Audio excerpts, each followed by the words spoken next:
New York City, January 1941, 6:20 a.m. A barge loaded with coal pushes slowly toward a pier on the Brooklyn waterfront.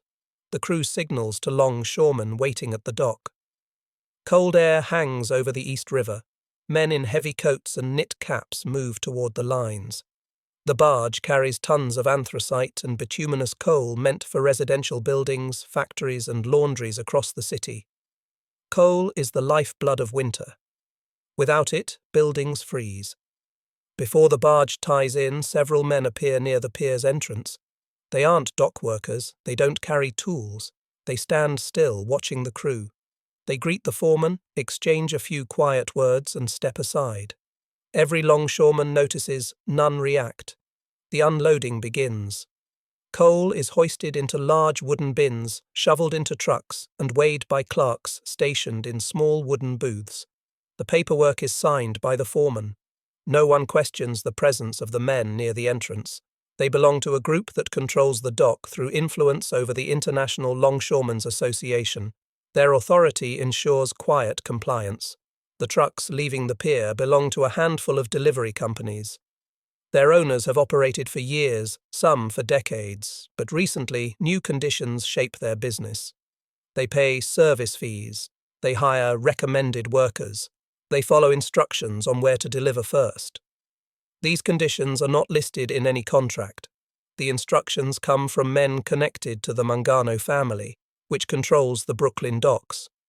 A truck carrying several tons of coal pulls away from the pier. Its first destination is a large apartment building in Manhattan. The building superintendent has already received a call. The crew must unload quickly. They follow orders, no delays. The superintendent signs the delivery slip. He takes the receipt and places it in his drawer.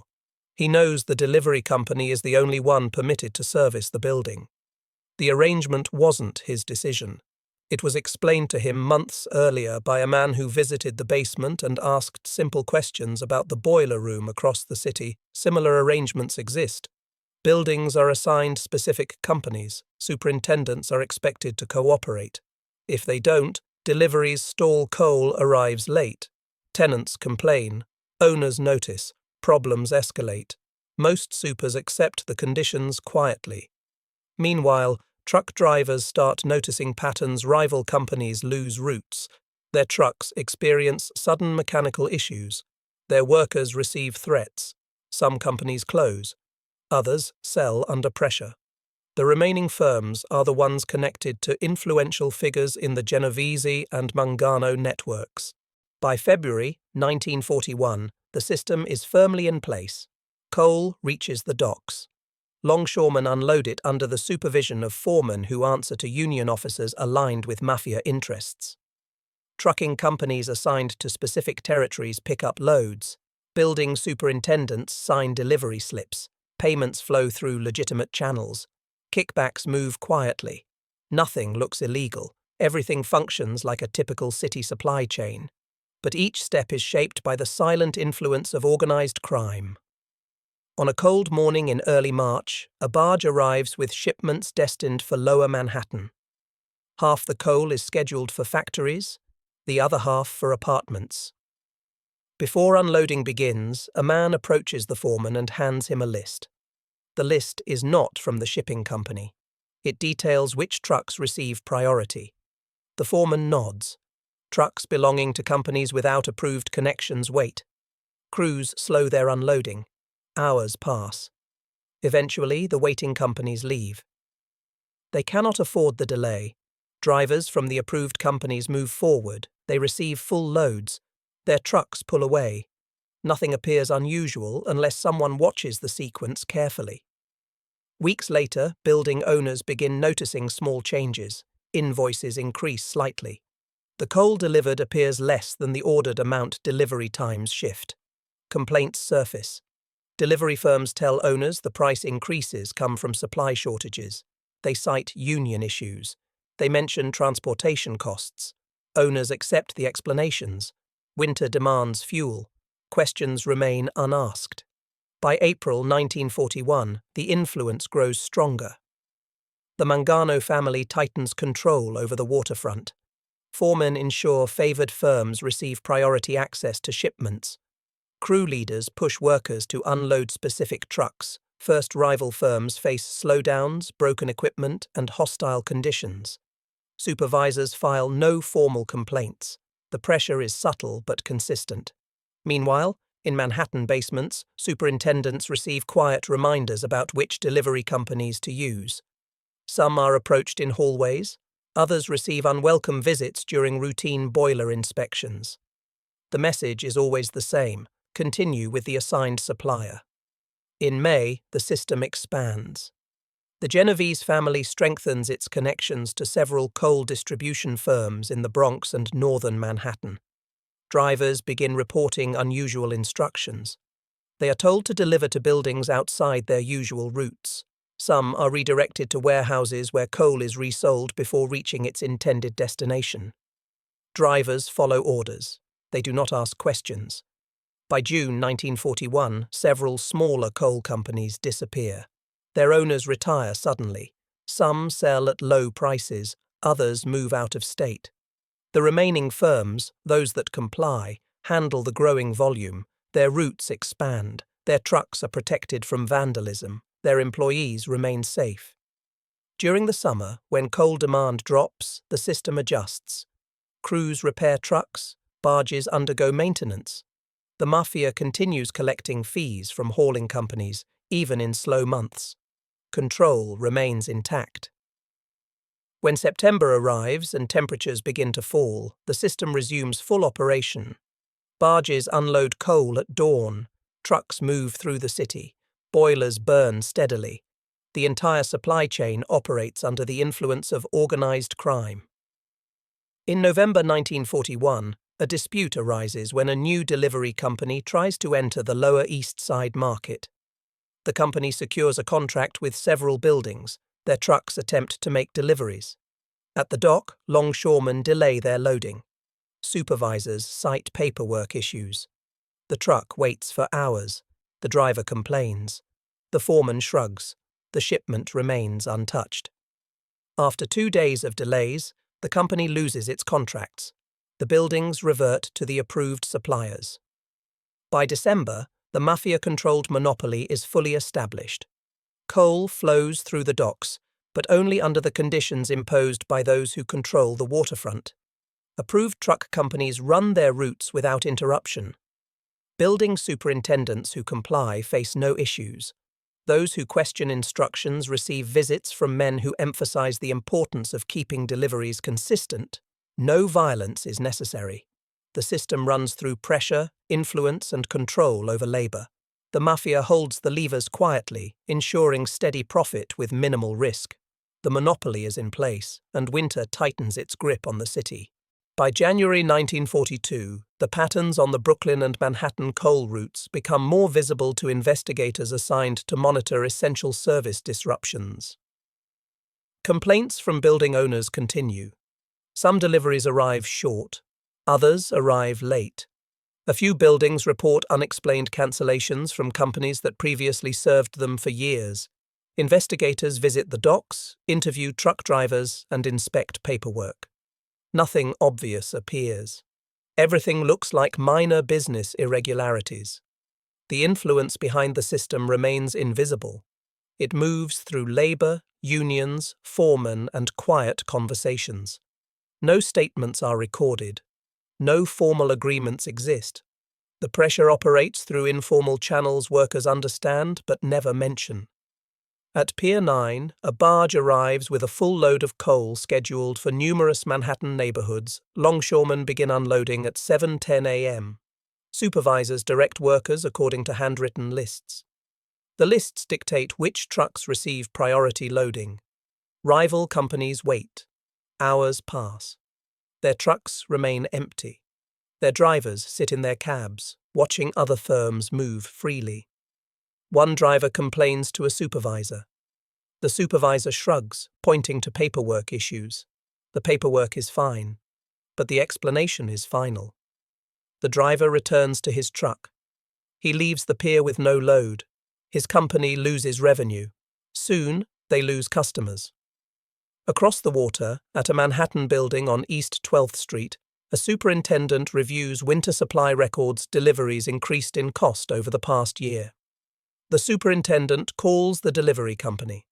They respond with the same answer used citywide: supply shortages, rising costs, and labor difficulties.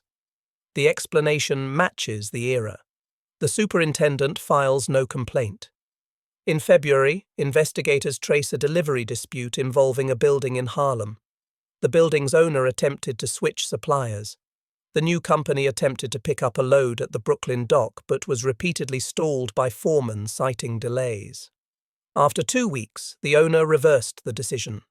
The original supplier resumed deliveries without issue. The investigators request dock logs. The logs appear normal. No irregularities are recorded. The names of foremen match union records. The sequence of shipments aligns with official manifests. The system appears legitimate on paper. Meanwhile, the approved delivery companies continue expanding. They hire additional drivers. They replace trucks. Their routes extend into neighborhoods once controlled by rival firms. The expansions are subtle. No public announcements occur. The changes happen naturally through pressure applied behind the scenes. By March 1942, the Mangano family consolidates influence through longshoremen union officers who manage daily dock operations. The officers do not issue direct orders. They simply structure work assignments in ways that support cooperating delivery companies. They prioritize certain trucks and delay others. This slow, consistent management ensures that only specific firms thrive. In the Bronx, the Genovese family increases its reach through trucking contacts and building service unions. Several coal distribution yards report increased visits from men who identify themselves as labor representatives. They ask questions about payroll, workers, and equipment. They suggest improvements. They imply consequences for non-cooperation. Owners listen carefully. Drivers working for independent companies begin reporting strange incidents. Tires slashed overnight. Delivery slips missing from trucks. Barges bypassing their scheduled unloading slots. Trucks blocked by other vehicles near dock entrances. Police reports remain sparse. Drivers explain the issues as accidents, clerical errors, or traffic problems. None mention intimidation. In April 1942, a delivery truck belonging to a small company attempts to collect coal from Pier 6. When the driver arrives, longshoremen refuse to load the truck, citing missing paperwork. The driver insists the paperwork is correct. A foreman examines the slip and shakes his head. The driver waits 6 hours. At sunset, the foreman directs remaining coal to a competing company. The small firm loses its contract days later. Investigators interview the foreman. He states the truck did not meet loading requirements. He produces a written report. It is accepted. No further action is taken. Meanwhile, building superintendents continue receiving informal reminders about approved suppliers. Some receive calls. Others receive visits. The messages remain consistent and subtle. Maintain your current contract. Superintendents comply. Their buildings receive timely deliveries. Complaints decrease. At the docks, longshoremen operate under unspoken rules. They support the system because it ensures stable work, predictable schedules, and protection from disruptions. Workers understand which trucks to load first. They understand which companies should not receive priority. They follow the rhythm established over the past year. In June 1942, a meeting occurs at a Brooklyn cafe frequently visited by truck company owners. Two owners discuss recent difficulties. Both operate firms outside the influence of the Mafia-controlled system. They describe delays at docks, increased insurance costs, and vandalism. Neither can identify the cause. Both consider selling their businesses. Within months, they leave the industry. Their routes are acquired by companies aligned with the Genovese and Mangano networks. The transfers appear legitimate. Ownership documents are clean. The companies continue operating without disruption. In August 1942, a coal shipment destined for several lower Manhattan hospitals arrives late. The hospitals report the issue to the city. Investigators check dock logs. They find no irregularities. The shipment delay remains unexplained. The hospitals renew their contracts with the existing supplier. No further problems occur. Behind the scenes, the Mafia strengthens its influence within building service unions. Representatives speak with building managers about preferred delivery companies. They offer assurances of reliability. They guarantee uninterrupted service during winter. Managers choose the recommended companies to avoid operational risk. By October 1942, the monopoly reaches its most efficient stage. Dock operations prioritize cooperating firms. Trucking companies aligned with Mafia families operate without interference. Building service personnel maintain consistent supplier relationships. Collections are made quietly from delivery companies that benefit from protection. In November 1942, the first sign of official concern emerges. A city office handling public housing coal contracts reports irregularities in bidding processes. Several companies withdraw unexpectedly. Others offer identical bids. Investigators review the submissions. The applications appear legitimate. No violations are recorded. In the following weeks, additional public buildings experience unusual service disruptions when attempting to negotiate with non-approved suppliers. The disruptions end when contracts return to the approved companies. Investigators note the pattern but lack evidence to pursue further action. Meanwhile, winter conditions increase coal demand. Barges arrive more frequently. Longshoremen work longer shifts. Truck routes lengthen. The supply chain remains stable. No building experiences extended shortages. The system functions smoothly under Mafia control. By December 1942, the monopoly is fully entrenched across Brooklyn, Manhattan, and parts of the Bronx. Approved companies handle the majority of deliveries. Their trucks move through the city unhindered. Their contracts remain secure. Their profits grow steadily. The influence extends beyond docks and trucks. It shapes union leadership, building service choices, and access to essential fuel. No single figure controls the system. It operates through a network of relationships maintained quietly through loyalty, fear, and economic pressure. The winter passes without major disruptions. The monopoly remains invisible to the public. Its structure becomes the foundation for future rackets in waste hauling, construction, and commercial services. The system strengthens, preparing for the next phase of expansion.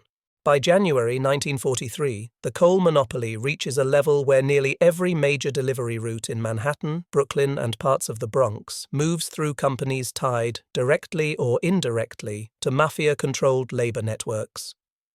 The process remains quiet. No formal agreements exist. Workers understand the rules through observation, not instruction. At Pier 9, trucks line up before sunrise. Drivers know their position in the queue dictates their day. Approved firms stand at the front. Independent companies arrive early, but remain behind longshoremen load according to the lists that circulate each morning. The lists never show official letterheads or signatures. They pass from hand to hand, accepted without question. In February 1943, a Manhattan landlord attempts to negotiate a lower contract with his delivery company.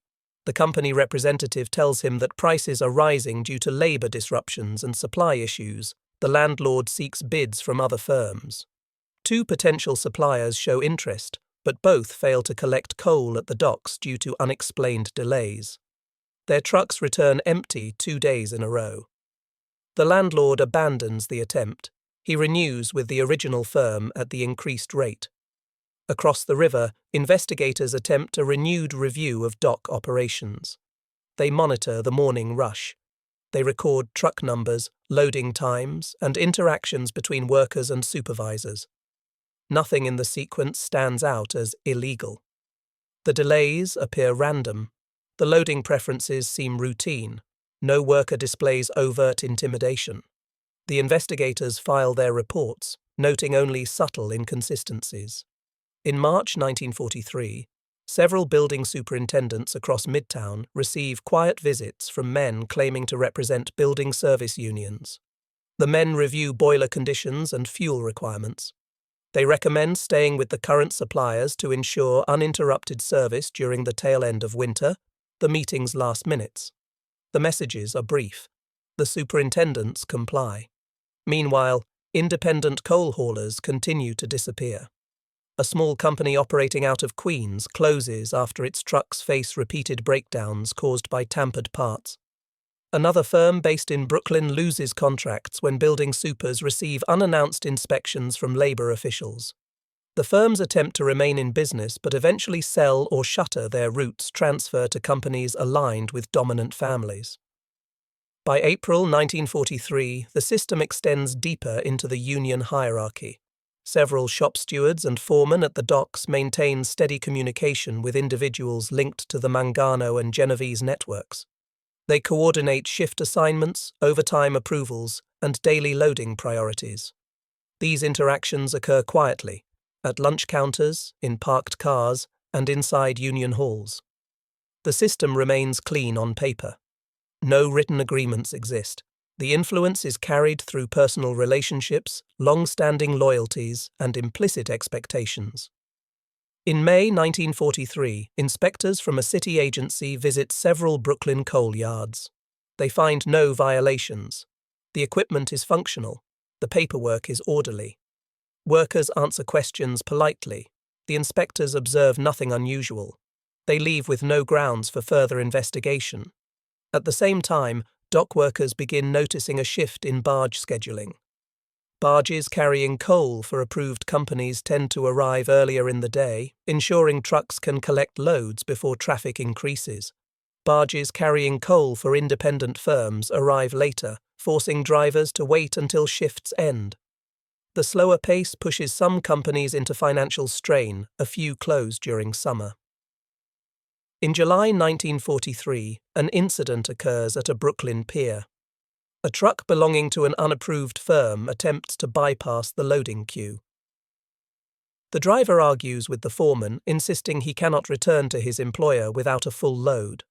Longshoremen stop work briefly.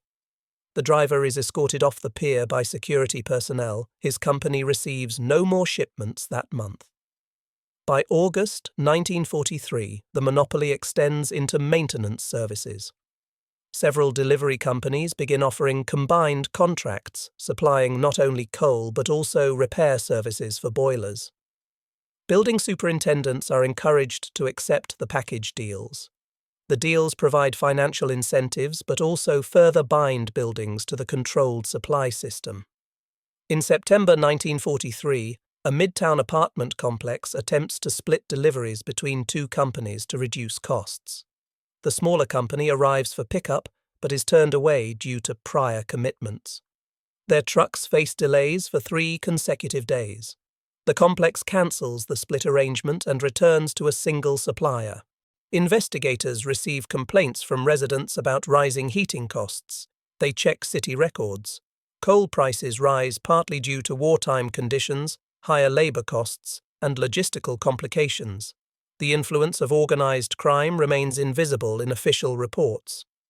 By October 1943, several Teamsters locals begin consolidating routes under preferred companies. Drivers who refuse new assignments risk losing shifts. Those who comply receive more stable hours. Some union members report unusual pressure from representatives to maintain relationships with specific delivery firms. Few question the motives.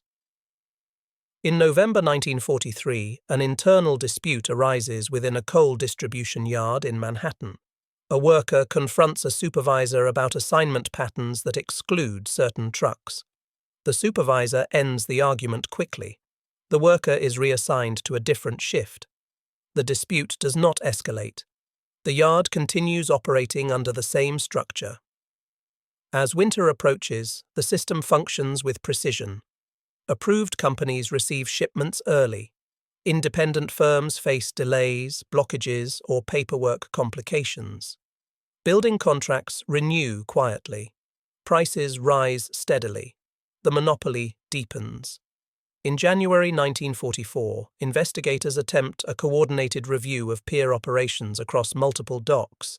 They observe loading sequences, monitor interactions, and examine documents. They see workers operating efficiently. They see supervisors managing operations without visible interference. They see trucks leaving on schedule. They record no illegal behavior. The system appears smooth and orderly.